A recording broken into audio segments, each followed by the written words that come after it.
हर नई शुरुआत अपने साथ नई उम्मीदें लेकर आती है। नई शादी, नए सपने। लेकिन जरा सोचिए, अगर उस नई दुल्हन के साथ घर में सिर्फ खुशियां नहीं बल्कि एक ऐसा खौफनाक साया भी दाखिल हो जाए जो सब कुछ बर्बाद करने पर तुला हो। लोग कहते हैं ना कि जब शादी होती है तो बुरी नजरें भी पीछा करती हैं। ये सिर्फ कहने की बात नहीं है, ये एक चेतावनी है। क्योंकि दुआओं के बीच कहीं ना कहीं कुछ ऐसी नजरें भी छिपी होती हैं जो खुशियां नहीं, तबाही देखना चाहती हैं। तो चलिए कहानी शुरू करते हैं। रौनक और चारू की एक बिल्कुल नई शुरुआत, नई शादी, नए सपने। लेकिन एक सवाल था, क्या उनका ये सपना पूरा हो पाएगा? देखिए, रौनक के परिवार को आप जानते हैं, एक अच्छी संस्कारी बहू की तलाश थी। और उनकी ये तलाश चारू पर आकर खत्म हुई। सब कुछ इतना परफेक्ट लग रहा था, रिश्ता तय हुआ और धूमधाम से शादी भी हो गई। मतलब पहली नजर में सब कुछ बिल्कुल वैसा था जैसा होना चाहिए। पर क्या सच में सब ठीक था? शादी का शोर शराबा, मेहमान, सब खत्म हुआ। घर अब धीरे धीरे अपनी नॉर्मल रूटीन में लौट रहा था। लेकिन उस घर में अब कुछ भी नॉर्मल नहीं रहने वाला था, बिल्कुल नहीं। और फिर जो शांत सी प्यारी सी चारू थी ना, उसका व्यवहार बदलने लगा। शुरू में तो किसी ने ज्यादा ध्यान नहीं दिया, छोटी मोटी बातें लगी। लेकिन बहुत जल्द ये छोटी मोटी बातें एक खौफनाक रूप लेने वाली थीं। इसकी शुरुआत हुई एक शाम किचन से। अचानक चारू की आंखें सुर्ख लाल हो गईं। उसके चेहरे पर एक अजीब सी डरा देने वाली मुस्कान थी और उसके बाल जैसे हवा में अपने आप लहरा रहे थे। ऐसा लग रहा था मानो वो चारू है ही नहीं। और फिर चीजें हाथ से निकलने लगी। वो ऐसे खाना खाती थी जैसे सालों से भूखी हो। पूरे परिवार का खाना अकेले ही खत्म कर जाती। एक दिन जब रौनक ने उसे रोकने की कोशिश की तो उसने रौनक को इतनी जोर से धक्का मारा कि वो दूर जा गिरा। और जब रौनक ने सिर उठाकर देखा तो चारू की आंखें पूरी तरह सफेद हो चुकी थीं। वो कोई इंसान नहीं, वो एक खौफनाक शक्ति लग रही थी। मार डालूंगी सबको, चले जाओ यहां से। अब तक परिवार को एक बात तो साफ हो चुकी थी, उनकी बहू, उनकी चारू पर किसी बहुत बुरी शक्ति का साया है। उनकी आखिरी उम्मीद थे एक पंडित जी। पंडित जी के आने से सबको एक उम्मीद तो मिली, लेकिन उन्होंने घर में कदम रखते ही जो कहा ना, उसने सबके होश उड़ा दिए। उन्होंने साफ साफ कहा, ये घर किसी बहुत ही भयंकर शक्ति की गिरफ्त में है। पंडित जी ने जैसे ही मंत्र पढ़ना शुरू किया, चारू ऐसे चीखने लगी जैसे कोई जानवर हो।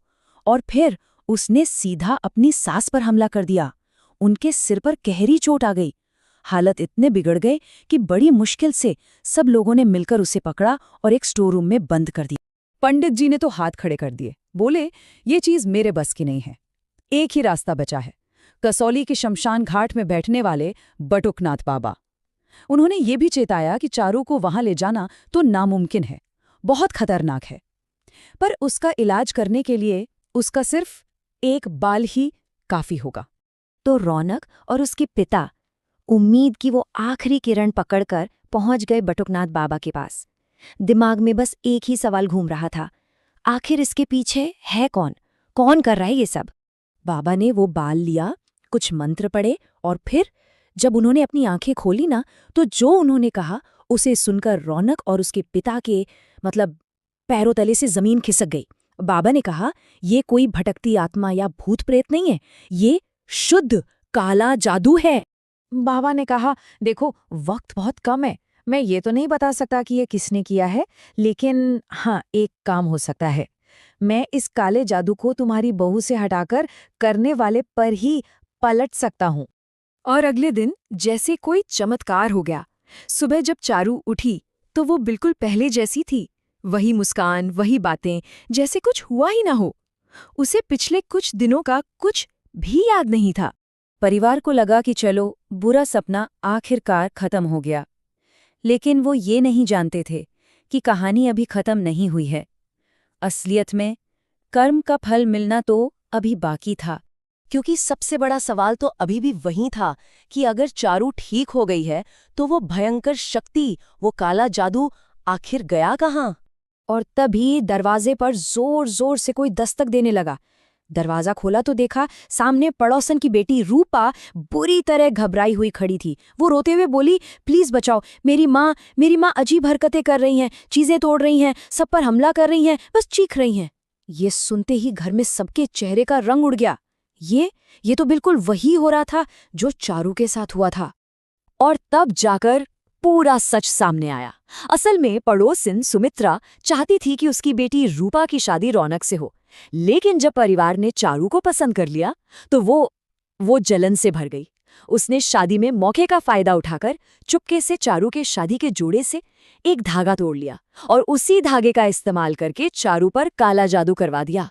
कहते हैं ना, दूसरों के लिए जो गड्ढा खोदता है उसमें एक दिन वो खुद ही गिरता है।